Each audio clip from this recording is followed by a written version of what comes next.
अस्सलाम वालेकुम। अस्सलाम वालेकुम जी, क्या हाल है? ठीक ठाक है सब लोग?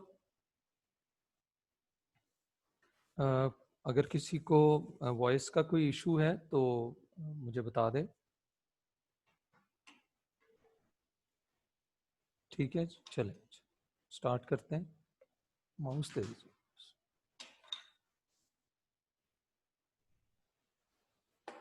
क्यों?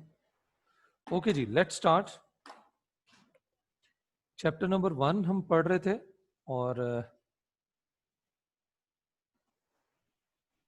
चैप्टर नंबर 1 में कल हमने इनपुट डिवाइसेस का टॉपिक पढ़ लिया था। कुछ चीजें मैंने आपको पढ़ने के लिए दी थी। एक टेबल था, तो मैंने कहा था आप इसको जरा पढ़ लीजिएगा, क्योंकि हमने इनपुट डिवाइसेस को पढ़ लिया। उसमें एक तरह से उसका ही रिव्यू था। जो चीजें हमने पढ़ी थी इनपुट डिवाइसेस में, उन्हीं का ही रिव्यू है ये। ठीक है जी, कि भाई कीबोर्ड क्या है जी? कॉमन है, सिंपल है, चीप है, लेकिन लेबर इंटेंसिव है। इसके जरिए से डेटा इनपुट जो है वो स्लो है, ही प्रोन टू एरर है, यानी टाइप करते हुए गलतियां भी हो सकती हैं, और अक्सर गलतियां होती हैं। टच स्क्रीन जो है सेव स्पेस, स्पेस की बचत हो जाती है। इंटीग्रेटेड है, आजकल तो चीजों के साथ ही इंटीग्रेटेड, जैसे मोबाइल के साथ इंटीग्रेटेड है। ठीक है जी, और यूजर फ्रेंडली है। ठीक है, ये सारी चीजें, लेकिन एक्सपेंसिव है। ठीक है, magnetic ink character speed and accuracy मैंने बताया था वहां पे। ठीक है, लेकिन एक्सपेंसिव है। ऑप्टिकल मार्क रीडिंग, ये भी स्पीड एंड एक्यूरेसी है, लेकिन ये सिर्फ मार्क को रीड करती है। और कई जगहों पे इसमें also a risk of spoiled document, marks made outside the allotted boxes. अगर आपने खुद गलती की उसको फिल करने में, तो फिर जाहिर सी बात है, चाहे जितना मर्जी की एक्यूरेट हो, ये आपके माइंड को तो सेंस नहीं ना कर सकती डिवाइस। ठीक है जी। Scanner, optical character recognition, excellent for inputting graphics and text. Scanner graphics के लिए, और ऑप्टिकल कैरेक्टर रिकग्नाइजर जो है वो टेक्स्ट के लिए। तो इसमें ज्यादा अमाउंट में जो टेक्स्ट है उसको हम रीड कर सकते हैं, लेकिन अगर वो लो क्वालिटी हो तो फिर प्रॉब्लम आता है जरा। ठीक है जी। माउस वगैरह के बारे में जो है वो था, ये भी पढ़ लीजिएगा। वॉइस डाटा एंट्री के बारे में काफी डिटेल से बताया, बारकोड्स के बारे में बताया। ठीक है जी, डिजिटल कैमरास के बारे में बताया। हमारे जितने भी मोबाइल में कैमरास होते हैं वो डिजिटल कैमरास ही होते हैं। एक पॉइंट थोड़ा सा बस मैं आपको बताना चाहूंगा, वो है QR code, quick response code. Quick response code आजकल बहुत सारी चीजों के ऊपर आ रहे हैं। तो ये एक मैट्रिक्स की शक्ल में ही होते हैं। तो ये असल में जरा बार कोड से भी थोड़े ज्यादा यूजफुल चीज है। आने वाले दौर में प्रोबेबली हो सकता है कि बार कोड्स बिल्कुल खत्म हो जाए और क्यूआर कोड्स ही यूज हो प्रोडक्ट के कोड्स के लिए। क्यों? बस आप ये समझ लें कि बार कोड्स के अंदर एक लिमिटेड सेट ऑफ कोड्स हैं, कि भाई इतने कोड्स ही आ सकते हैं, लेकिन क्यूआर कोड के अंदर नंबर ऑफ कोड्स जो हैं वो ज्यादा आ सकते हैं। ठीक है जी, मतलब ज्यादा उसकी आप कह सकते हैं वाइड यूजेबिलिटी हो जाएगी। ठीक है, तो क्यू बारकोड्स की तरह मतलब बहुत सारी ऐसी जो है वो फील्ड्स हैं। मतलब एक है ऑटो स्पेयर पार्ट्स की फील्ड है। मैंने खुद कुछ एक दो शॉप्स के लिए सॉफ्टवेयर डेवलप किए। मतलब तो उन सॉफ्टवेयर्स के अंदर मैंने देखा कि 4-4 हजार डिफरेंट किस्म की प्रोडक्ट्स हैं। मतलब एक स्पेशल साइज का एक नट है, वो भी उनकी एक प्रोडक्ट है। स्पेशल साइज का मतलब एक बोल्ट है, वो भी एक प्रोडक्ट है। तो 4 हजार से ज्यादा प्रोडक्ट्स। एक शॉप है, शॉप का मैंने सॉफ्टवेयर डेवलप किया। तो वो मतलब उस शॉप के अंदर को बहुत बड़ी शॉप नहीं है, लेकिन फिर भी 4 हजार डिफरेंट टाइप्स की प्रोडक्ट। आमतौर पर क्या होता है कि आप कोई बेकरी पे जाते हैं, 100 किस्म की प्रोडक्ट्स हैं, 150 प्रोडक्ट हैं, 200 प्रोडक्ट्स हैं।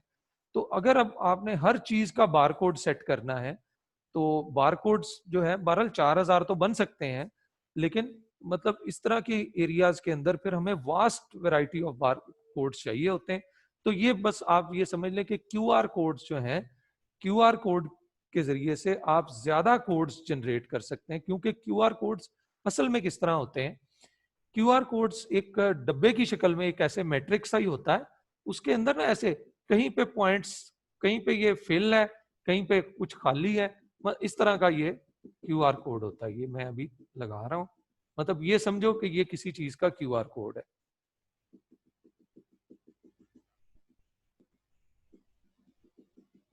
मतलब इस टाइप के ये क्यूआर कोड्स होते हैं। तो ये जो है originally popular in automotive industry, they have seen a recent rise in popularity elsewhere given their fast readability and greater storage capacity than standard barcode. नहीं अलीम भाई, अलीम, अच्छा। तो ये जो कोड्स हैं, ये बस आप ये समझ लें कि इसकी ग्रेटर स्टोरेज, ये बात इस पे मैं ज्यादा बात बार बार कर रहा था। तो ये जो स्टैंडर्ड बार कोड है ना, बस आपने इतना याद रखना है कि इसकी एक छोटी सी मिसाल समझा दूं कि एक मीटर है, उसके अंदर 3 डिजिट्स आते हैं, तो आप कहते हैं इसमें ज्यादा से ज्यादा वैल्यू कितनी आ सकती है? 999, 3 डिजिट्स आ रहे हैं ना। तो एक बड़ा मीटर लगा दिया, उसके अंदर 9 वो डिजिट्स आ सकते हैं, तो आप कहते हैं इसमें तो बहुत ज्यादा भाई बड़ी बड़ी वैल्यूज भी आ सकती हैं। तो यही बस आप समझ लें, आपके समझने के लिए ये बात है कि बारकोड में ज्यादा बारकोड्स नहीं बन सकते, बन सकते हैं लेकिन लिमिटेड है उसकी बहुत कैपेसिटी, लेकिन इसकी कैपेसिटी बहुत ज्यादा है। आजकल तो जो मतलब बहुत सारे जो कंपनीज हैं या बहुत सारे इदारे हैं, वहां पे कोई इवेंट हो रहा हो तो इवेंट में जो है पार्टिसिपेशन के लिए हर एक पर्सन को एक टिकट इशू कर रहे हैं। अब 70,000 लोग आ रहे हैं, 50,000 लोग आ रहे हैं, 20,000 लोग आ रहे हैं, हर एक का टिकट का बार कोड, वो सॉरी, ये जो क्यूआर कोड है वो डिफरेंट है। तो इस तरह कोई क्रिकेट मैच हो रहा है, फुटबॉल मैच हो रहा है, हर एक की टिकट का जो क्यूआर कोड है वो क्या है? डिफरेंट है। तो इसका वाइडर यूज है और आने वाले दौर में ये यूज काफी ज्यादा बढ़ जाएगा। ठीक है जी। काम इसका भी वही है, काम बारकोड का और क्यूआर कोड का सेम है कि बारकोड के अंदर भी कोई इंफॉर्मेशन छुपी होती है एक तरह से, या एक कोड छुपा होता है, और क्यूआर कोड के अंदर भी एक कोड छुपा होता है। वो कोड किसी टिकट का नंबर भी हो सकता है और वो कोड किसी प्रोडक्ट का नंबर भी हो सकता है। ठीक है जी। बस ये ध्यान में रखना है कि क्यूआर कोड जो है वो एक तो उसकी लुक जरा डिफरेंट है, वो बता दिया आपको कि वो 2 डायमेंशनल होते हैं। बारकोड्स जो है वो ऐसे लाइंस की शक्ल में होते हैं, ये लाइंस में नहीं होते। ठीक है जी, मैट्रिक्स की शक्ल में होते हैं और इसके अंदर कुछ पॉइंट्स फिल्ड होते हैं, कुछ नहीं फिल्ड होते, तो इस तरह का क्यूआर कोड होता है। और ये इसकी वाइड यूजेज है, ज्यादा स्टोरेज कैपेसिटी है, ज्यादा बड़े बड़े कोड्स को ये स्टोर कर सकते हैं। ठीक है, चलो जी। इनपुट डिवाइसेस वाला तो मेरा ख्याल है टॉपिक हमारा हो गया है। आउटपुट डिवाइसेस का अब टॉपिक शुरू करते हैं, लेकिन एक दो क्वेश्चन मैं चाहूंगा कि अभी कोई क्वेश्चन, अभी तक किसी ने कोई क्वेश्चन पूछना हो तो मैं 2-3 क्वेश्चन ले लेता हूं अभी, फिर उसके बाद आउटपुट डिवाइसेस शुरू करते हैं। जी, वालेकुम अस्सलाम जी। आपसे पूछना है, हम लोग अगर मतलब तो बुक याद करना जरूरी तो नहीं है ना, अगर हम नहीं, लोग उसको कोई अंडरस्टैंडिंग कर लें? याद तो करना ही नहीं है ना। मैं तो स्टूडेंट्स को, कल मुझसे एक स्टूडेंट जिनके अभी पेपर अगले महीने हो रहे हैं, हमारे सीए की स्टूडेंट हैं, तो वो कल मुझसे पूछ रहे थे सर पेपर की प्रेपरेशन कैसे करें, क्या करें, ये याद कर लें? ऐसे मैंने उससे सबसे पहली बात कही, मैंने कहा याद नहीं करना, याद कुछ नहीं करना। ठीक है, लाइनें याद नहीं करनी, रट्टा नहीं लगाना, कॉन्सेप्ट समझना। ठीक है, बार कोड और क्यूआर कोड के अंदर कॉन्सेप्ट का फर्क यह है कि बार कोड फिजिकली शेप में, बार कोड और क्यूआर कोड शेप में भी डिफरेंट है। सिमिलैरिटी कहां है दोनों में? कि दोनों ही प्रोडक्ट्स का, चीजों का कोड, प्रोडक्ट का, टिकट का, किसी भी चीज का कोड ही उसको रिप्रेजेंट करते हैं, ये सिमिलैरिटी है। लेकिन डिफरेंस कहां आ गया? शेप में डिफरेंट है। और बार कोड कम जो है वो कोड्स को स्टोर कर सकते हैं और क्यूआर कोड ज्यादा कोड्स को जो है वो कर सकते हैं, इसलिए उनकी यूजेबिलिटी जो है वो ज्यादा है। बस कॉन्सेप्ट समझना है, लाइनें नहीं याद करनी। ठीक सर है, एफएससी में था ना कि बुक एक स्टैंडर्ड थी, उसी में से सिलेबस आता था, तो इसमें भी सिर्फ बुक से ही आता है कि बाहर से भी हाँ आ सकता देखे है? देखे बुक से ही आएगा, ये तो बात श्योर है। ठीक है, और अगर बुक के अलावा कोई नॉलेज रिक्वायर है तो for that purpose we are here. हम लोग टीचर यहाँ पे मौजूद हैं, हम आपको जहां समझते हैं कि बुक के अलावा भी कोई चीज आपको बताना जरूरी है तो वो हम लोग आपको खुद ही बता दें, ठीक है।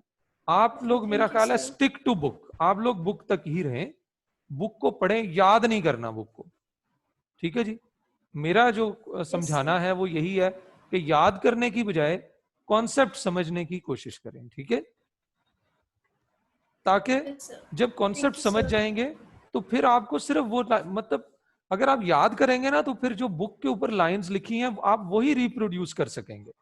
लेकिन अगर कोई उसमें से कोई टेक्निकल बात ऐसी पूछ ली गई जो है तो उसी कॉन्सेप्ट के ऊपर बेस्ड है लेकिन वो लफ्ज लिखे नहीं हुए बुक में, तो अगर आपको कॉन्सेप्ट पता होगा आप बता देंगे, ठीक है।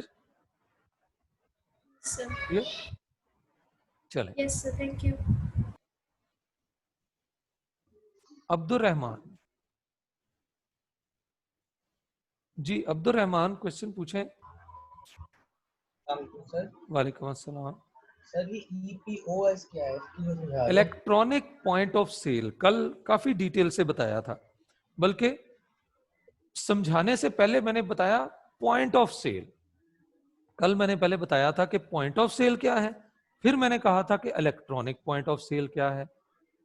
अगर आपको थोड़ा सा याद हो, पॉइंट ऑफ सेल मैंने ये बताया था कि आप किसी शॉप के ऊपर गए और वहां पे एक सेल्स काउंटर है जहां पे आप कहते हैं जी मैंने ये चीजें, I want to buy these things, tell me, मुझे कितने पैसे इसके लिए देना पड़ेंगे वो मुझे बताएं आप, और आप फिर जो है वो उनको पैसे पे कर देंगे और वो पर्सन आपको वो चीजें दे देंगे।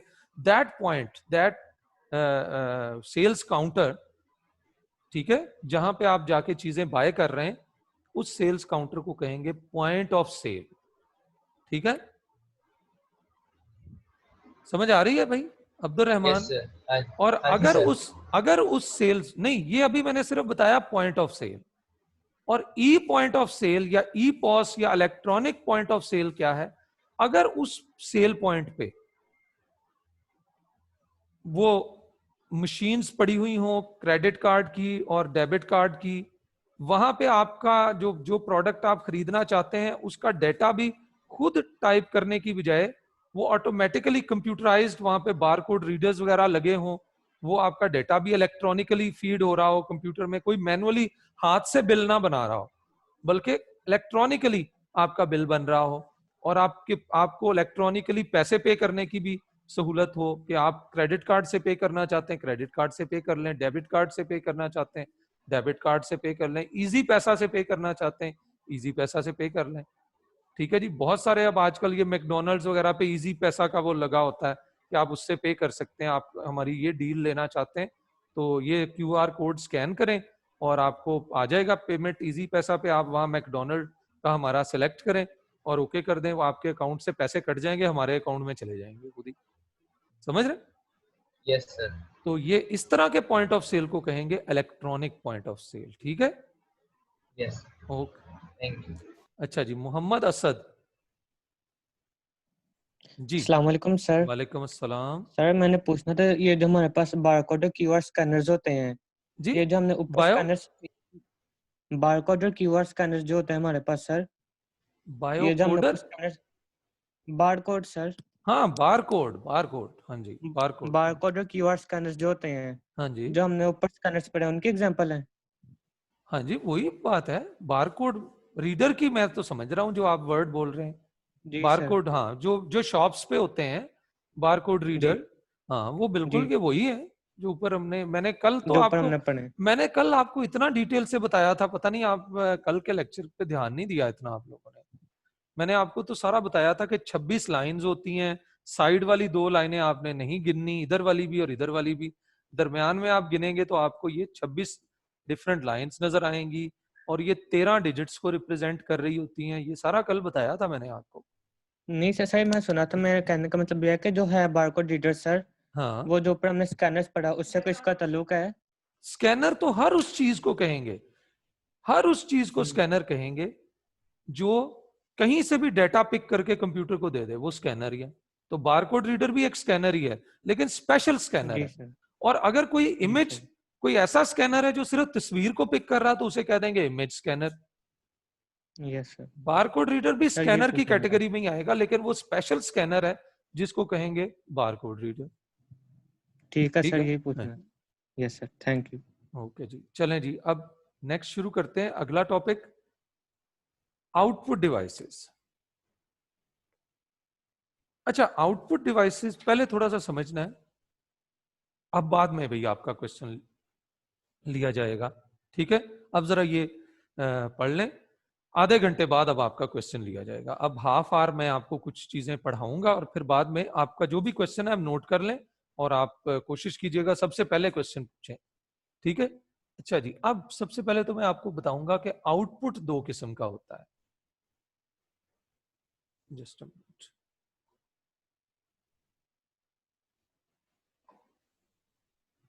आउटपुट दो किस्म का है, one is soft copy output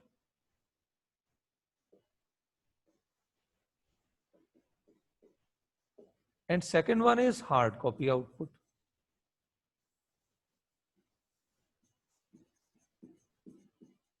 बस आप समझ लें, ऐसा आउटपुट जिसको टच करके देख सकते हैं वो हार्ड कॉपी आउटपुट है, जिसको आप कैरी कर सकते हैं, जिसको आप पकड़ सकते हैं, जिसको आप होल्ड कर सकते हैं, वो क्या है? वो हार्ड कॉपी आउटपुट है। जिस तरह के कंप्यूटर के प्रिंटर ने कोई आउटपुट आपको दिया तो that output is hard copy output. लेकिन ये जो अभी स्क्रीन पे नजर आ रहा, मैं इसको पकड़ नहीं सकता, देख सकता हूं लेकिन पकड़ नहीं सकता, टच नहीं कर सकता। एक्चुअली मैं तो आउटपुट को टच नहीं कर रहा, मैं तो बोर्ड को टच कर रहा हूं, आउटपुट को नहीं टच कर सकता। I can not hold that output, इसको पकड़ नहीं सकता, होल्ड नहीं कर सकता, इसको पकड़ के एक जगह से दूसरी जगह नहीं रख सकता।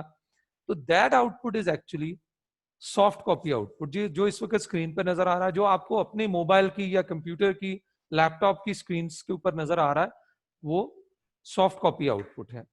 और प्रिंटर से अगर आउटपुट लिया है, मैंने अपने, मेरी क्लास किस किस दिन है, मैम मुझे टाइम टेबल का आउटपुट एक निकाल के दे देती हैं, तो वो असल में क्या है, पेपर की शक्ल में, तो उसे कहेंगे ये हार्ड कॉपी आउटपुट है। ठीक है, और अगर जो है वो मुझे व्हाट्सएप पे मैसेज कर देती हैं कि ये इस टाइम पे इस दिन आपकी क्लास है, तो वो जो है वो सॉफ्ट कॉपी आउटपुट है। ठीक है जी। Output that can not be touched is cannot be touched, cannot be held, ठीक है जी, और we cannot carry that output, हम इसको एक तो अपने साथ कैरी नहीं कर सकते, we cannot touch it, we cannot hold it, उसे हम कहेंगे सॉफ्ट कॉपी आउटपुट। और ऐसा आउटपुट हार्ड कॉपी आउटपुट होगा जिसको हम पकड़ सकते हैं, we can hold it, we can touch it, we can carry it with ourselves, जिसको हम अपने साथ कैरी कर सकते हैं, वो कौन सा आउटपुट है? Hard copy output. इसी तरह फिर आउटपुट डिवाइसेस भी, उसको हम दो मेजर कैटेगरीज में डिवाइड कर सकते हैं, सॉफ्ट कॉपी आउटपुट डिवाइसेस और हार्ड कॉपी आउटपुट डिवाइसेस। तो जितने भी किस्म की स्क्रीन्स हैं, वो मॉनिटर्स हो सकते हैं, वो एलईडीज हो सकती हैं, एलसीडीज हो सकती हैं, ये प्रोजेक्टर के जरिए से जो आउटपुट इस वक्त आपको दिखाया जा रहा है, ये all those output devices are known as soft copy output devices. Projectors, screens, ये सब क्या है? Soft copy output devices. और जितने भी फिर प्रिंटर्स हैं, प्लॉटर्स हैं, स्पेशल किस्म के प्रिंटर्स होते हैं, उन्हें प्लॉटर्स भी कहा जाता है, ये सब क्या है? ये हार्ड कॉपी आउटपुट डिवाइसेस हैं, क्योंकि ये हमारे लिए हार्ड कॉपी क्रिएट करते हैं। ठीक है जी, क्लियर है? ये थोड़ी सी समझ आ गई। चलो आगे चलते हैं, सबसे पहले देखते हैं मॉनिटर्स को। ठीक है, monitor is a bit like television screen. मेरा ख्याल है ज्यादा इस पे बात पढ़ लेंगे खुद ही। असल में मॉनिटर्स की डिफरेंट टाइप्स हैं जो आज हमने देखनी है। मॉनिटर्स के बारे में काफी मैंने बता दिया। ये डिस्प्ले, ये विजुअल डिस्प्ले यूनिट्स भी इन्हें कहा जाता है, ये भी पॉइंट नोट कर लेना है। VDU, ये वर्ड भी पूछा जा सकता है आपसे पेपर में, विजुअल डिस्प्ले यूनिट, VDU। ठीक है जी, these are also known as visual display units. अच्छा जी, monitor is a bit like a television screen. It provides visual output from the computer for text and graphics. ठीक है जी, ये आपको visual output provide करता है। अच्छा, अब इनको वीडीयूज भी बोलते हैं। इसके अंदर अब हम पुराने जो मॉनिटर्स थे ना जी, उनको कहा जाता था cathode ray tube monitor, CRT monitor. अभी इसको डिस्कस करते हैं डिटेल से। और आजकल जो मॉनिटर्स हैं वो या एलसीडीज और एलईडीज की शक्ल में हमें अवेलेबल है। ठीक है, क्लियर है? इनको अभी हम डिस्कस करेंगे बड़ी डिटेल से। स्क्रीन रेजोल्यूशन क्या होती है? अच्छा, इस वक्त मेरे सामने ये एक स्क्रीन नजर आ रही है और ये स्क्रीन में छोटे छोटे डॉट्स हैं। स्क्रीन में जो आउटपुट बन रहा है, वैसे ये मुझे तो काफी बड़ी स्क्रीन में नजर आ रहा है इस वक्त। ठीक है जी, तो मुझे तो एक एक डॉट का वाकई पता चल रहा है कि ये एक डॉट है, एक ये डॉट है, एक ये है, तो ये इससे ये आउटपुट बन रहा है। मुझे वाकई डॉट्स नजर आ रहे हैं। These dots are known as pixels. अच्छा, अब ये पूरी स्क्रीन का जो आउटपुट है, ये कई हजारों लाखों डॉट से मिलकर बना होगा ना? क्या ख्याल है? ये जो, अगर मैं कहता हूं ये जो स्क्रीन पे आपको अपने कंप्यूटर स्क्रीन पे या मुझे इस वक्त ये जो नजर आ रहा है आउटपुट, ये छोटे छोटे डॉट्स से मिलकर बना हुआ है। बहुत ही छोटे डॉट्स हैं। तो फिर मैं आपसे पूछता हूं, अच्छा बताएं फिर, ये अगर बहुत ही छोटे डॉट्स हैं तो कितने डॉट्स होंगे? ये जो सारी स्क्रीन आपको नजर आ रही है, तो जाहिर सी बात है ये कई लाख डॉट्स होंगे। ठीक है जी, लाखों की तादाद में ये डॉट्स हैं जिससे ये आपको स्क्रीन पे आउटपुट नजर आ रहा है। ठीक है, और वो हर डॉट को कहेंगे हम पिक्सल। और ये जितनी पिक्सल्स हैं, number of pixels use to build a picture, उसे हम कहते हैं रेजोल्यूशन। कि भाई इतने डॉट्स, मतलब मैं कहता हूं, ये जरा देखिएगा, मैंने रेजोल्यूशन लिखी 1028 मल्टीप्लाइड बाय 720 या जो भी 800 बाय 600,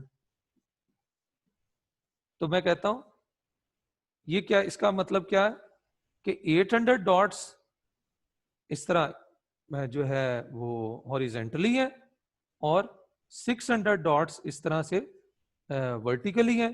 तो इनको जब मल्टीप्लाई करेंगे तो ये कितने बन जाएंगे? 4,80,000। इसका मतलब है कि ये स्क्रीन जो है वो 4,80,000 पिक्सल से मिलकर बनी है। और इसे फिर कहेंगे ये क्या है? रेजोल्यूशन। रेजोल्यूशन को इस तरह नहीं लिखते, 4,80,000 नहीं लिखेंगे, बल्कि इस तरह लिखेंगे कि विड्थ वाइज कितने हैं और हाइट वाइज कितने हैं। तो इस तरह से रेजोल्यूशन को लिखते हैं। ठीक है जी, जितनी रेजोल्यूशन कम होगी उतनी ही क्वालिटी जो है वो कम होगी। आजकल आप कैमरास नहीं, आपको मेगापिक्सल, इतने मेगापिक्सल, तो मेगापिक्सल क्या है? 1 मेगापिक्सल क्या है? 10 लाख पिक्सल। 2 मेगापिक्सल क्या है? 20 लाख पिक्सल। 3 मेगापिक्सल क्या है? 30 लाख पिक्सल्स। तो पिक्सल्स हैं, जितनी ज्यादा पिक्सल्स होंगी आपको जो तस्वीर कैमरा बना के देगा वो उतनी ही अच्छी होगी। तो इसी तरह रेजोल्यूशन, रेजोल्यूशन क्या होते हैं? नंबर ऑफ पिक्सल्स ही होते हैं। वो जो कैमरा के आपको बताया जाता है कि इतने पिक्सल है, वो भी एक तरह से उस रेजोल्यूशन उसी के ऊपर डिपेंड कर रही होती है। More pixel provide higher resolution and give better image quality. तो ये एक बहुत अहम पॉइंट याद रखना है कि जो भी हमारे कंप्यूटर के ऊपर आउटपुट नजर आ रहा होता है स्क्रीन के ऊपर, वो छोटे छोटे डॉट से मिलकर बनता है। उन डॉट्स को कहते हैं पिक्सल्स। और जितने भी डॉट्स हैं वो सारे मिलकर क्या बनाएंगे? बहुत सारे पिक्सल्स मिलकर क्या बनाएंगे? जितने स्क्रीन के ऊपर सारे पिक्सल्स हैं वो असल में क्या है? वो पिक्चर को बनाएंगे। और वो कितने पिक्सल्स हैं रोज एंड कॉलम्स की शक्ल में, वो असल में नंबर ऑफ पिक्सल असल में क्या होता है? वो स्पेशल स्पेसिफिक मॉनिटर की रेजोल्यूशन होती है। ठीक है जी, क्लियर है? और जितनी रेजोल्यूशन ज्यादा होगी आउटपुट उतना ही अच्छा नजर आएगा। चलें जी, आगे चलते हैं। अभी हम ये पढ़ेंगे प्रिंटर्स और स्पीकर्स और स्टोरेज डिवाइस। चलें थोड़ा थोड़ा बता देता हूं। Printer hard copy output create करने के लिए, स्पीकर ऑडियो आउटपुट क्रिएट करने के लिए, हेडसेट या स्पीकर, जितने भी हेडफोन्स कह लें या स्पीकर्स जो हैं, ये भी आउटपुट के लिए, लेकिन ये ऑडियो आउटपुट के लिए। अच्छा जी, स्टोरेज डिवाइसेस भी आउटपुट के लिए यूज हो सकती हैं। आउटपुट में be made to some kind of storage devices, वो इस तरह से, मतलब ये कॉन्सेप्ट है बस समझने का कि आउटपुट है, लेकिन मैं चाहता हूं आउटपुट मुझे नजर ना आए अभी, जो भी ये आउटपुट है ना ये डिवाइस में स्टोर हो जाए, मुझे इसमें स्टोर कर दो, मैं अपने कंप्यूटर पे जाके ये आउटपुट खुद ही देख लूंगा। तो इस तरह से ये इस कॉन्सेप्ट में है, इससे कंफ्यूज नहीं होना। अक्सर स्टूडेंट इससे कंफ्यूज हो जाते हैं कि अच्छा सर स्टोरेज डिवाइस कैसे आउटपुट डिवाइस हो सकती है। ये सिर्फ उसका एक रियल लाइफ के अंदर हम उसको कैसे जो है वो इंप्लीमेंट कर रहे हैं या कैसे यूज कर रहे हैं, चलो ये ले लो आप। मतलब आउटपुट है कंप्यूटर पे, मैं कहता हूं मुझे ये आउटपुट प्रिंट करके ना दें, बल्कि मुझे क्या कर दें कि यूएसबी में कॉपी कर दें, मैं खुद ही प्रिंट कर लूंगा। असल मकसद हमारा आउटपुट लेना ही था, प्रिंट करना ही था। लेकिन जो है वो क्या करते हैं, हम आउटपुट को, ये आउटपुट को स्टोर करने की बात हो रही है। कभी कभी हमें आउटपुट जो है वो हम चाह रहे होते हैं कि हमें व्यू अभी नहीं करना, बल्कि इस आउटपुट को इसमें स्टोर कर दें, तो वो हम यूएसबी में भी स्टोर कर सकते हैं। वो पुराने दौर में सीडीज और डीवीडीज पे लोग राइट कर लेते थे, अब आजकल ये जरा कॉन्सेप्ट बहुत कम हो गया, तो आजकल यूएसबी पे बहरहाल है। यूएसबी ड्राइव जो होती है, फ्लैश ड्राइव या यूएसबी ड्राइव, उसमें कह देते हैं कि जी ये आउटपुट मुझे, हाँ ठीक है जी आपने मुझे दिखा दिया, प्रिंट इसका अभी रहने दें, ये इस पे कॉपी कर दे, मैं खुद ही प्रिंट कर लूंगा इसको। तो इस तरह से भी यूज होती है। प्रोजेक्टर, प्रोजेक्टर भी एक आउटपुट डिवाइस है। तो प्रोजेक्टर जो है, ये इस वक्त आउटपुट आपको जो नजर आ रहा है स्क्रीन पे, हमारा हमने प्रोजेक्टर लगाया हुआ है। तो प्रोजेक्टर के जरिए से, ये व्हाइट बोर्ड है सामने, तो व्हाइट बोर्ड के ऊपर सारा आउटपुट जो है वो क्रिएट हो रहा है, and you are viewing that output, और आप इस आउटपुट को इस वक्त व्यू कर रहे हैं। ठीक है जी, क्लियर है? तो ये भी एक आउटपुट डिवाइस है, ये भी कंप्यूटर के अंदर जो डेटा था उसको हमें आउटपुट की शक्ल में शो कर रहे, मुझे भी शो कर रही है ये डिवाइस, और आप भी इससे फायदा उठा रहे हैं, आप भी इससे सीख रहे हैं, समझ रहे हैं। चलें जी, अब देखते हैं, अब वही जो मैंने, अब ये जो अभी पॉइंट्स हमने पढ़े थे ना, अब इन्हीं की आगे डिटेल्स जो है वो हम अब स्टडी करेंगे। तो सबसे पहले है जी CRT monitor, cathode ray tube monitor. ये पुराने जमाने में ये वाले मॉनिटर यूज होते थे, तो मतलब आज से 10 साल पहले मैं भी इस तरह के प्रिंटर्स मॉनिटर्स जो है वो यूज करता था। मतलब घर में मेरे पास था एक पुराना मॉनिटर इस टाइप का। तो 10-15 साल पहले ये बहरहाल काफी यूज होते थे ये वाले मॉनिटर, और इन्हें सीआरटी मॉनिटर कहा जाता था। पुराने दौर के जो टेलीविजन्स भी होते थे वो भी इसी टाइप के होते थे। तो असल में इसमें क्या है, थोड़ा सा हमने समझना है। ये एक स्क्रीन है जो सामने आपको नजर आ रही है, और इस स्क्रीन के बैक के ऊपर अगर आप देखें तो ये एक पिक्चर ट्यूब सी होती थी, मतलब ये ऐसे एक ट्यूब है, और इस ट्यूब में यहाँ पीछे गन्स लगी होती थी, 3, रेड, ग्रीन और ब्लू। तो उन गन से ना, ये जो स्क्रीन पे जो नजर आ रहा है, असल में ये लाइट पड़ रही है, समझो डिफरेंट कलर्स की लाइट पड़ रही है। यहाँ ब्लू ब्लू, यहाँ पे थोड़ी डार्क ब्लू, यहाँ पे ब्लैक। मतलब ब्लैक का मतलब तो ये है कि यहाँ लाइट पड़ ही नहीं रही, जो एरिया खाली है इसका मतलब है जो एरिया ब्लैक है वो वहां लाइट नहीं पड़ रही। तो बाकी मतलब मुख्तलिफ किस्म की लाइट स्क्रीन पे पड़ रही है। कहाँ से? वो जो पीछे जो पिक्चर ट्यूब है लगी हुई, उससे लाइट पड़ रही है, और स्क्रीन के ऊपर आउटपुट जो है ना वो क्रिएट हो रहा है। तो ये जो पिक्चर ट्यूब जिसे मैं बार बार बोल रहा हूं, असल में ये कैथोड रे ट्यूब होती है इन मॉनिटर्स के अंदर। आजकल तो ये यूज ही नहीं होते कोई। तो ये काफी साइज में भी हैवी होते थे, ये सारे पॉइंट्स लिखे हुए हैं, साइज में हैवी होते थे, डायमेंशन बल्की और लार्ज होती थी, लेकिन इनकी क्वालिटी वैसे मैं अभी भी समझता हूं कि इनकी क्वालिटी वाकई अच्छी होती थी इनकी। ठीक है जी, क्वालिटी को इतनी वो नहीं थी, क्वालिटी अच्छी थी। व्यूइंग एंगल, ये बहुत एक अहम चीज है कि इसमें बड़ा ये फायदा था कि आप अपने मोबाइल को भी थोड़ा सा अगर आप देखें तो साइड से देखेंगे ना अगर एंगल, तो थोड़ा सा आपको वो व्यू इतना सही नहीं नजर आएगा।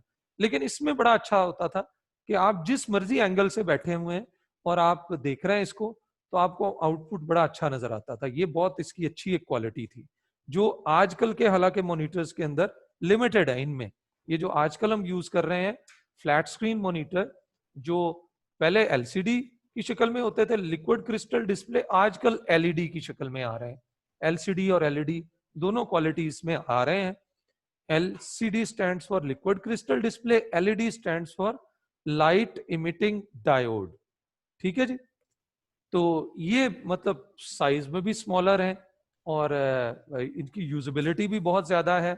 लैपटॉप्स वगैरह के अंदर तो यूज ही ये होते हैं, बल्कि जब ये एलईडी और एलसीडीज वगैरह बननी शुरू हुई तो लैपटॉप फिर ज्यादा पॉपुलर हो गया, और कंपैरेटिवली जब इसका वो सस्ती भी हो गई। मतलब चीज जो होती है पॉपुलैरिटी में कॉस्ट फैक्टर भी बहुत इंपॉर्टेंट होता है, ठीक है जी। अगर आज के दौर में भी अगर कंप्यूटर जो है वो वाकई 2-3 लाख रुपए का हो, जैसे आज से 20 साल पहले होता था, बिलीव मी कि एक नॉर्मल सा कंप्यूटर जो आजकल आप बिल्कुल खरीदना पसंद नहीं करेंगे, तो वो भी आपको तकरीबन लाख रुपए में मिलता था, ठीक है जी। तो और उसमें कैपेबिलिटीज इतनी नहीं होती थी जो आजकल के एक 20,000 रुपए वाले कंप्यूटर में है। तो हुआ क्या, वक्त के साथ साथ टेक्नोलॉजी जो है, टेक्नोलॉजी इंप्रूव होती गई, और कॉस्ट जो है वो, ये भी फैक्टर जो है इसको भी मद्देनजर रखते हैं साइंटिस्ट के, कॉस्ट जो है वो लोगों के लिए अफोर्डेबल हो। अफोर्डेबल होगी तो वो चीज जो है वो पॉपुलर होगी। तो पॉपुलैरिटी की जो है मेन जो है वो वजह ये भी है। तो जैसे इसकी जरा कॉस्ट भी जो है वो एलसीडीज की थोड़ी सी कम हुई, और जो है इसकी प्रोडक्शन भी जो है फिर इसके साथ ही फिर बढ़ना शुरू हुई, क्योंकि लोगों के लिए वो फिर अफोर्डेबल होगी, ठीक है। क्लियर है जी, ये दोनों को समझ गए। अब जरा थोड़ा सा कंपैरिजन कर लेते हैं इनका। तो जैसे मैंने अभी बताया था कि भाई ये जो सीआरटी मॉनिटर है हैवी होते हैं, ये लाइट होते हैं, ठीक है जी। और ये साइज बड़ा है, बल्कि ये साइज इनका कम है। क्वालिटी गुड और इनकी एक्सीलेंट, क्वालिटी अच्छी है, ठीक है। क्वालिटी वाइज वैसे मैं समझता हूं कि तकरीबन बराबर है। व्यूइंग एंगल, व्यूइंग एंगल उनका अच्छा था, वो जो पुराने कंप्यूटर थे। आजकल के पुराने मॉनिटर्स जो थे सीआरटी मॉनिटर्स, आजकल के जो एलसीडी या एलईडी मॉनिटर्स हैं उसमें व्यूइंग एंगल का मसला है थोड़ा सा। बिल्कुल आप स्ट्रेट से अगर आप देखेंगे, बिल्कुल आप स्ट्रेट से देखेंगे तो फिर तो आपको वो सही नजर आएगा, लेकिन अगर आप थोड़ा सा मतलब लेफ्ट और राइट साइड से होके जब आप देखेंगे तो आपको थोड़ा वो जो है वो सही नहीं नजर आएगा। मतलब आप लैपटॉप पे एक्सपेरिमेंट करके देख लें कि लैपटॉप की आपका जो वो एलसीडी वाला जो एरिया होता है उसको आप थोड़ा सा मतलब बिल्कुल, एक होता है आपकी आंखों के सामने एक एंगल जो है वो बिल्कुल स्ट्रेट बन रहा है, वो तो ठीक है। लेकिन जैसे ही आप उसको थोड़ा नीचे ऊपर करेंगे आपको वो व्यू जो है थोड़ा सा डिफरेंट नजर आना शुरू हो जाएगा, यानी क्लियर नहीं होगा। तो इसलिए लिमिटेड है, ये इसका एक इशू है, ठीक है जी। इमेज कंट्रास्ट, तो इमेज कंट्रास्ट बहुत अच्छा था, ये भी एक फायदा है, फायदा था जो सीआरटी का अभी तक जो है एलसीडीज में इतना, मतलब असल में कलर मिक्सिंग, कलर्स का जो सैचुरेशन है वो इतनी बेहतर अभी भी नहीं है इनके अंदर। पावर कंजम्पशन में बहरहाल ये बेहतर नहीं है, तो पावर इनकी इनएफिशिएंट है, लेकिन ये पावर के हवाले से बहुत यूजफुल है। हीट, जाहिर सी बात है जो पावर ज्यादा लेंगे तो हीट भी ज्यादा फिर वो खारिज करेंगे, ये भी इसका इशू है। और ये मतलब पावर, इसका हीट एग्जॉशन जो है वो बहुत कम है। इसके अंदर लाइट गन्स यूज होती हैं, जो मैं आपको एग्जांपल में भी स्टार्ट में मैंने बताया कि इसके अंदर वो पिक्चर ट्यूब के अंदर वो रेड ग्रीन ब्लू कलर की लाइट गन्स होती हैं जिनमें से लाइट निकलती है। इसमें कोई लाइट गन्स नहीं होती, बल्कि इसमें लिक्विड क्रिस्टल्स होते हैं, ठीक है जी, या लाइट इमिटिंग डायोड होते हैं। ज्योमेट्रिक डिस्टॉर्शन इसमें पॉसिबल, ज्योमेट्रिक डिस्टॉर्शन ये होता है कि जो भी आपको चीज नजर आ रही होती है ना, वो असल में एक ज्योमेट्री होती है। एक ज्योमेट्री में जैसे आपने पॉइंट्स पढ़ा होगा, लाइन पढ़ा होगा, पॉइंट लाइन, दो डिफरेंट पॉइंट्स को पॉइंट एक्स वाई कोऑर्डिनेट्स, याद है ना कुछ? हर पॉइंट के दो कोऑर्डिनेट होते हैं, एक्स वाई कोऑर्डिनेट। 3 डायमेंशन हो जाए फिर तीन जो है वो कोऑर्डिनेट्स होंगे, एक्स वाई जी। और अगर दो पॉइंट्स को मिला दिया जाए तो फिर क्या चीज बनेगी? लाइन। याद है कुछ? तो बहरहाल ज्योमेट्री, सारी ज्योमेट्री होती है। जो स्क्रीन के ऊपर इस वक्त मुझे आउटपुट नजर आ रहा है, ये असल में तो ज्योमेट्री है कि इस पॉइंट पे कलर ग्रीन हो, इस पॉइंट पे कलर व्हाइट हो, इस पॉइंट पे कलर जो है वो पिक्सल जो है वो ब्लैक हो। तो असल में ज्योमेट्रिक डिस्टॉर्शन का इसमें ये था कि अगर मॉनिटर जो है ना वो हिल जाए, ऐसे थोड़ा सा हिला दें, तो आपको वो पूरी स्क्रीन के ऊपर ऐसे एक ज्योमेट्रिक डिस्टॉर्शन, ज्योमेट्री डिस्टर्ब हो जाएगी। लेकिन लैपटॉप्स वगैरह में ऐसा नहीं है, एलसीडीज में ऐसा नहीं है। ठीक है जी, ये भी एक इसका प्रॉब्लम था और इसके अंदर ये एक बेहतरी। इमेज फ्लिकर, इमेज फ्लिकर भी अक्सर जो है वो हो जाता था, मतलब कि क्योंकि वो लाइट गन्स इसमें आ रही होती थी, कोई पावर की वजह से या कुछ इस तरह फ्लिकरिंग आ जाती थी। ठीक है जी। और रेडिएशन एमिशन, रेडिएशन भी ये ज्यादा खारिज करते हैं, ये कम खारिज करते हैं। ये वही बात ही है तकरीबन, हीट, जिस तरह हीट खारिज करते हैं ज्यादा पावर की वजह से, और ये रेडिएशन भी। बल्कि मैं आपको थोड़ी सी एक अहम बात बता दूं कि ये अक्सर जो लोग ये वाला मॉनिटर खरीदते होते थे, मतलब मुझे याद है वे हम लोग जब पढ़ते थे तो हमारे पास इसी टाइप के मॉनिटर्स और कंप्यूटर्स होते थे। 90s की बात है, लेट 90s की बात है। तो जिसके पास भी ये मॉनिटर होता था, मोस्टली लोग इसके ऊपर एक स्क्रीन सी भी खरीदते थे, ऊपर स्क्रीन लगा लेते थे। वो किस लिए लगाते थे भाई, कि वो इस तरह की स्क्रीन नहीं होती थी जिस तरह की आजकल मोबाइल में हम प्रोटेक्टिव स्क्रीन लगाते हैं, बल्कि वो काफी एक जरा हैवी सी स्क्रीन होती थी। उसका बुनियादी मकसद यही होता था कि इसके अंदर से जो रेडिएशन खारिज हो रही है वो ह्यूमन आईज के ऊपर ज्यादा इफेक्ट ना करें। ठीक है जी। लो जी, हमारा मॉनिटर्स वाला टॉपिक तो हो गया complete.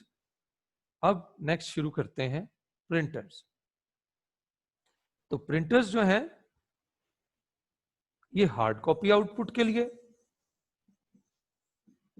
Monitor soft copy output के लिए, ये हार्ड कॉपी आउटपुट के लिए, ऐसा आउटपुट जिसको हम टच कर सकते हैं, जिसको हम जो है वो होल्ड कर सकते हैं, जिसको हम कैरी कर सकते हैं अपने साथ। तो प्रिंटर हमें ऑन पेपर आउटपुट प्रोवाइड करते हैं, और हार्ड कॉपी आउटपुट प्रोवाइड करते हैं। Black and white printer printing भी कर सकते हैं, ग्रे स्केल प्रिंटिंग भी कर सकते हैं, और कलर भी। ये तीनों, ब्लैक एंड व्हाइट का तो आपको पता है कि जी व्हाइट पेज के ऊपर ब्लैक प्रिंटिंग कर दी। लेकिन ग्रे स्केल प्रिंटिंग क्या है जी, ये थोड़ा सा आपको मैं बता देता हूं। शुरू शुरू में जो प्रिंटर्स होते थे वो सिर्फ टेक्स्ट प्रिंट करते थे, टेक्स्ट नंबर्स प्रिंट कर दिया, वो मतलब वही व्हाइट पेज के ऊपर ब्लैक प्रिंट कर दिया। कंप्यूटर साइंटिस्ट ने सोचना शुरू कर दिया कि यार पिक्चर्स को कैसे प्रिंट करें। तो शुरू शुरू में तो वो कलर्ड प्रिंटर थे ही नहीं, तो वो फिर पिक्चर्स को कैसे प्रिंट करते थे ये मैं अब आपको बताता हूं। फिर उन्होंने ग्रे स्केल प्रिंटर्स इंट्रोड्यूस किए।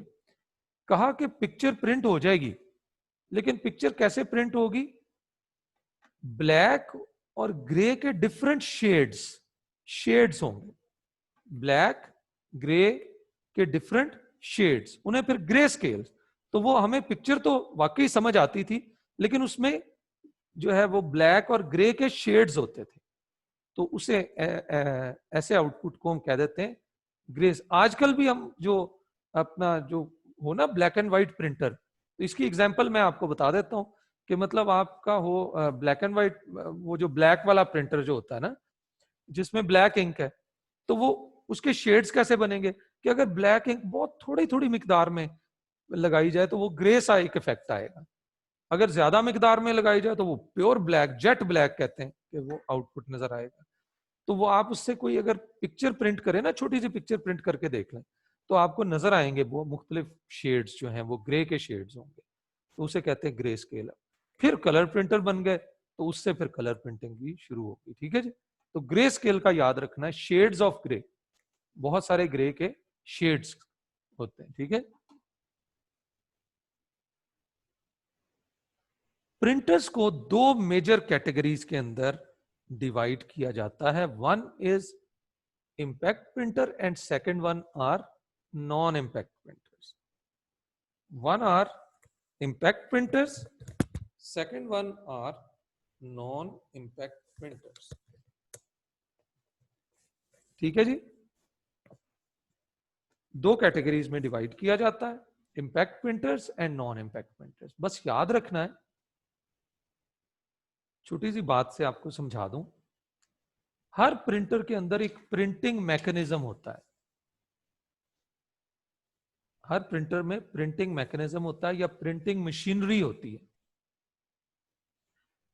कई प्रिंटर्स में उसे बोलते हैं प्रिंटर हेड, ये प्रिंटर का हेड है जो असल में प्रिंट करता है। प्रिंटर तो इतना बड़ा है लेकिन अंदर ये हेड है, असल में जो कागज पे प्रिंट कर रहा है वो ये हेड है, उसे हेड भी बोल देते हैं, प्रिंटिंग मशीनरी भी बोल देते हैं, प्रिंटिंग मैकेनिज्म भी बोल देते हैं। ये 3 वर्ड्स आपने याद रखने।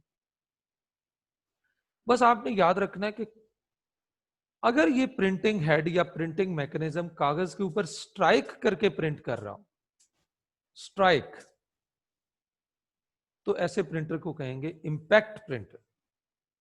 इंपैक्ट का उर्दू में मतलब होता है असर, ऐसे ही लिखते हैं ना, असर, असर डालना। तो कागज पे स्ट्राइक करके अगर प्रिंट करे तो उसे इंपैक्ट प्रिंटर कहेंगे। जैसे टाइपराइटर पुराने आप लोगों ने देखे होंगे, उसमें जैसे ही हम ए दबाते हैं तो एक छोटा सा हैमर सा होता है, वो कागज पे जाके ऐसे टकराता है, कागज के साथ एक रिबन सा चल रहा होता है, उस पर टकराता है और जाके ए लिखा जाता है। तो इंपैक्ट प्रिंटर बिल्कुल इसी मेथड को फॉलो करते हैं, वो टाइपराइटर वाले मेथड को। नॉन इंपैक्ट प्रिंटर्स जो हैं वो विदाउट स्ट्राइकिंग द पेपर, उसमें printing mechanism can print the data on paper without striking the paper, papers को स्ट्राइक किए बगैर ही प्रिंट कर देता। कैसे? बाय स्प्रेइंग द इंक, वो उससे इंक स्प्रे करके, या थ्रू लेजर, लेजर लाइट के मदद से जो है वो इंक कागज के ऊपर फेंकी जाती है और कागज के ऊपर वो चिमट जाती है वहां पे, और इस तरह से डेटा प्रिंट हो जाता है। ठीक है जी, क्लियर है?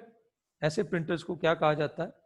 नॉन इंपैक्ट प्रिंटर, जो without striking the paper, paper को स्ट्राइक किए बगैर ही डेटा को प्रिंट कर दें, उन्हें हम कह देते हैं नॉन इंपैक्ट प्रिंटर्स। क्लियर है जी? ये समझ आ गई अब? चलो अब आगे चलते हैं। मेन टाइप्स, अच्छा ये 4 किस्म के हम प्रिंटर्स अभी पढ़ेंगे। 2 है नॉन इंपैक्ट प्रिंटर, इंकजेट और लेजर, ये बहुत कॉमनली आजकल यूज हो रहे हैं, तो ये पढ़ेंगे नॉन इंपैक्ट। आजकल का दौर अब नॉन इंपैक्ट प्रिंटर्स का है, इंपैक्ट प्रिंटर्स का दौर अब खत्म हो रहा है। रीजन, इंपैक्ट प्रिंटर्स क्यों खत्म हो रहे हैं या खत्म हो गए हैं? रीजन है, 2 मेन रीजन है। एक तो स्लो है, इंपैक्ट प्रिंटर हमेशा स्लो होंगे। दूसरा नॉइजी होंगे, उनकी आवाज जो है, ये 2 अहम बातें आपको बता रहा हूं। Impact printer will always be noisy and slow, तो ये एक तो रीजन होगी। ठीक है, इस वजह से इंपैक्ट प्रिंटर्स अब खत्म हो रहे हैं। नॉन इंपैक्ट प्रिंटर्स क्यों इसका यूज बढ़ता जा रहा है? क्योंकि एक तो क्वाइट है, नॉइजी नहीं है, और दूसरा जो है वो फास्ट है। ठीक है, आजकल मार्केट में इजीली अवेलेबल है ऐसे प्रिंटर जो 1 मिनट के अंदर 20 से 25 पेज प्रिंट कर देते हैं। मतलब अगर 20 पेज प्रिंट कर रहे हैं तो 3 सेकंड पर पेज, 3 सेकंड में 1 पेज प्रिंट कर रहे हैं, और इजीली अवेलेबल। ठीक है, इससे भी हाई स्पीड के अवेलेबल है, और इतने 20 पेजेस पर मिनट वाले इजीली आपको available. Although non impact printer थोड़े से एक्सपेंसिव है, लेकिन कोई मतलब नहीं, कोई मसला नहीं, थोड़ा सा थोड़ा सा खर्चा ज्यादा भी कर लें, लेकिन फायदे बहुत हैं। तो ज्यादा जो यूज हो रहे हैं वो नॉन इंपैक्ट प्रिंटर हो रहे हैं। कौन से? इंकजेट और laser printer. Dot matrix printer आजकल बिल्कुल यूज नहीं हो रहे, शायद ही कहीं यूज हो रहे हैं, किसी बैंक वगैरह में शायद यूज हो रहे हैं। वो बड़ी बड़ी वो बैंक स्टेटमेंट्स, और वो बस लगे रहते हैं, प्रिंट करते रहते हैं, और बड़ा टाइम उसमें जाया होता है। तो वहां पे मैंने वैसे देखे हैं, अभी भी आजकल हमारे बैंक्स के अंदर वो बैंक स्टेटमेंट जो है ना, उसको प्रिंट करने के लिए ये डॉट मैट्रिक्स ही पुराने लगे हुए हैं। थर्मल प्रिंटर, ये बहरहाल है तो इंपैक्ट प्रिंटर, लेकिन ये आजकल भी यूज हो रहे हैं। ये जितने भी शॉप्स हैं, सुपर स्टोर्स हैं, वहां पे आपने वो छोटा सा डब्बा सा पड़ा हुआ देखा होगा आपने, इतना सा, तो वो असल में जो है ये थर्मल प्रिंटर्स ही होते हैं। वो हीट की मदद से छोटी सी एक जो रिसीट होती है हमारी, उसके ऊपर डेटा को प्रिंट करते हैं। ठीक है जी, तो ये इनका बहरहाल यूज है काफी। तो ये थर्मल प्रिंटर्स भी आजकल बहरहाल यूज हो रहे हैं तो इंपैक्ट प्रिंटर, लेकिन यूज हो रहे हैं। ठीक है जी, तो इसकी मेन रीजन यही है कि ये एक तो साइज में स्मॉल है कि अभी भी यूज हो रहे हैं, दूसरा ये कि ये ना बहुत कम कॉस्ट, वो तकरीबन एक जो रोल उसमें लगता है ना प्रिंटर, वो 60 रुपए का एक रोल आता है, और कितने बिल्स उसमें से जो है ना वो बन जाते हैं। ठीक है जी, तो ये कॉस्ट जो है ना, इसकी रनिंग कॉस्ट बहुत कम है। रनिंग कॉस्ट होती किसी चीज को चलाने की कॉस्ट, ठीक है जी, बात समझ रहे? एक होती वन ऑफ कॉस्ट या इनिशियल कॉस्ट जो एक दफा ही खर्च करनी है, वो किसी चीज को बाय करने की कॉस्ट होती है, या जो इनिशियली उसको चलाने के लिए जो हमें इनिशियली कॉस्ट खर्चा आना है, वो उसे हम कह देते हैं वन ऑफ कॉस्ट या इनिशियल कॉस्ट। और जो उसको फिर चलाने की जो जो कॉस्ट है वो असल में क्या है, वो रनिंग कॉस्ट है। ठीक है जी, लो जी ये भी पता चल गया। अब इसके अंदर आगे फिर हैं जी कुछ ये जरा स्पेशल किस्म के, ये चार तो पढ़ेंगे अभी हम, चलें बल्कि कल पढ़ेंगे, लेकिन ये जरा स्पेशल किस्म के प्रिंटर्स हैं। For marketing purpose supplier may also categorise printer by their function rather than composition. तो आजकल कुछ इस तरह के मार्केटिंग के लिए, जैसे कंपनी एक ही चीज, हालांकि मोबाइल फोन ही बना रही है सैमसंग कंपनी, लेकिन अब वो क्या है, मार्केटिंग पर्पस के लिए उसको जो है ना वो कहेंगे जी ये फॉर हमने स्पेशली जो है ना जी प्रोफेशनल्स के लिए मोबाइल बनाया, ये हमने मोबाइल बनाया जी गैलेक्सी फ्लिप हमने बनाया जी, तो ये हमने बनाया ही फीमेल्स के लिए। मकसद क्या है जी, मार्केटिंग। क्यों जी, समझ रहे? तो इसी तरह प्रिंटर्स को भी मार्केटिंग पर्सपेक्टिव्स के लिए मुख्तलिफ, फोटो प्रिंटर है इंकजेट प्रिंटर ही है इंकजेट ही है इन्हीं में से, लेकिन उन्होंने उसको नाम दे दिया फोटो, कि है इंकजेट ही है लेकिन फोटोज को प्रिंट करने के लिए जी हमने ये बनाया, तो उसको फोटो प्रिंटर कह दिया। पोर्टेबल प्रिंटर, पोर्टेबल का बस ये होगा जरा साइज थोड़ा सा नॉर्मल प्रिंटर से और कम कर दिया गया होगा, तो उसे कह देंगे पोर्टेबल प्रिंटर। ठीक है जी, बहुत लाइट वेट होगा। ये आजकल ऑल इन वन, आजकल ये भी एक मिल रहा है, तो इसके अंदर क्या होता है, प्रिंटर भी होता है, स्कैनर भी होता है, और साथ में फोटोकॉपियर भी होता है, तो इस तरह की चीजें जो है ना, और साथ में फैक्स मॉड्यूल भी लगाया होता है, तो उसे कह देते हैं कि जी ये क्या है, ये एक जो है ना ऑल इन वन प्रिंटर है। तो आजकल एक नई चीज भी है जी, 3D प्रिंटर्स आजकल आ गए। 3D प्रिंटर से, ये मेरे पास एक पेन जो लाइट पेन या ये जो हमारा टच सेंसिटिव पेन है, इस तरह का प्रिंटर ही ये बना के दे देगा।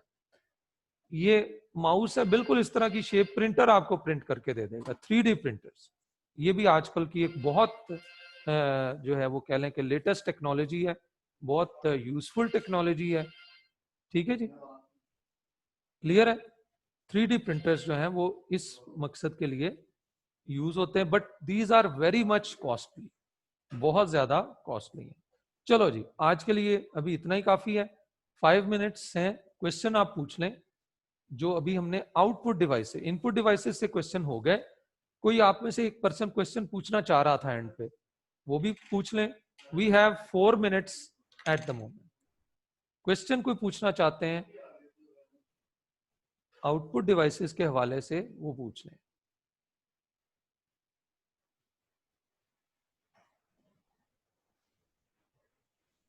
जी सलमान, आप क्वेश्चन क्या पूछना चाह रहे हैं? अस्सलाम वालेकुम सर। वालेकुम अस्सलाम। सर ये ज्योमेट्रिक डिस्टॉर्शन का पूछना था, एक बार बताइए। ज्योमेट्रिक डिस्टॉर्शन बेटा ऐसे ही है कि जैसे आप छोटी सी पहले बात समझ लो, मैं सादा से लफ्जों में, ज्योमेट्री खराब हो गई। अब एक जी मैं छोटी, मतलब आपको वो, हम लोग भी बचपन में वो 90 का एंगल कैसे बनाना है, तो थोड़ा सा 90 के एंगल से, या 60 का एंगल कैसे बनाना है, तो थोड़ा सा इधर उधर हो गया, टीचर ने हमें जो है वो उस पे जो है जाहिर सी बात है डांटते टीचर थे, जो भी मतलब कि एंगल जो है थोड़ा चेंज हो गया। अब मिसाल के तौर पर ये जो स्क्रीन के ऊपर ये जो कुछ लिखा हुआ है, इसका ही एंगल अगर थोड़ा टेढ़ा हो जाए तो आपको सही कहते हैं यार, सही नजर नहीं आ रहा। ये असल में क्या है कि ज्योमेट्री इसकी डिस्टर्ब होगी। तो होता क्या था कि अगर वो प्रिंटर थोड़ा, जो मॉनिटर्स होते थे ना सीआरटी मॉनिटर, अगर उसको थोड़ा सा आप हिलाएंगे तो ज्योमेट्री डिस्टर्ब हो जाती थी, मतलब स्क्रीन पे आउटपुट शेक करता था। तो this is actually called geometric distortion. Thank you sir. लेकिन आजकल के जो एलसीडी एलईडी वगैरह है, वो थोड़ा मतलब लैपटॉप को घूम फिर रहे हैं, चल रहे हैं, जाते जाते भी आप उसको, मोबाइल है चलते फिरते भी यूज कर रहे हैं, कोई ज्योमेट्रिक डिस्टॉर्शन नहीं आ रहा। ठीक है ना, ये है फर्क है। Thank you.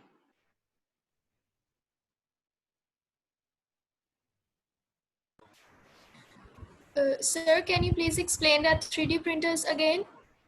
3D प्रिंटर बेटा 3 डायमेंशनल में प्रिंट करते हैं. देखिए 2 डायमेंशन, एक आपको पेज के ऊपर जो आउटपुट नजर आ रहा है वो 2 डायमेंशंस में है, उसकी हाइट और विड्थ है बस.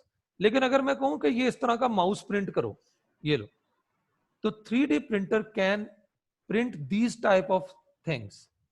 एक स्पेशल साइज का एक नट है, बोल्ट है, वो प्रिंट करो, वो प्रिंट करके दे देगा. उसमें वो मटेरियल डालेंगे, वो बिल्कुल उसी तरह का प्रिंट करके दे देगा. ठीक है जी. आप कहते हैं जी प्लास्टिक की एक कार प्रिंट बना के दे दो. अब देखे ना, कार बनाने के लिए एक ऐसा मतलब प्लांट होगा जो वो प्लास्टिक कंपनीज बनाती हैं, जो छोटे बच्चों की जो कार्स होती हैं ना, वो टॉय कार्स, तो वो जाहिर सी बात है. लेकिन उनके पास तो वो सारा एक डाई होगी उसकी, सारा कुछ. लेकिन ये प्रिंटर जो है वो आपके लिए बिल्कुल इस तरह की 3 डायमेंशनल चीजें प्रिंट कर सकता है. ठीक है जी. सर वो पेज पे प्रिंट करेगा? नहीं, 3 डायमेंशनल पेज पे प्रिंट नहीं करेगा. बिल्कुल पेज पे प्रिंट नहीं करेगा.